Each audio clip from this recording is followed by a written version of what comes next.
Salt Lake City has issued a severe thunderstorm warning for northwestern Box Elder County in northern Utah until 5:30 p.m. Mountain Daylight Time.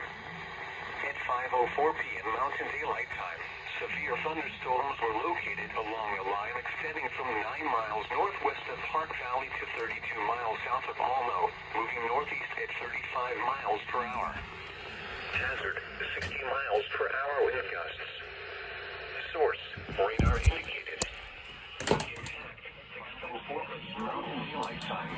Severe thunderstorms were located along a line extending from 9 miles northwest of Park Valley to 32 miles south of Almo, moving northeast at 35 miles per hour. Hazard, 60 miles per hour wind gusts. Source, on the lowest floor of a building. Repeating, a severe thunderstorm warning has been issued until 5:30 p.m. Mountain Daylight Time for the following counties: Box Elder, Utah.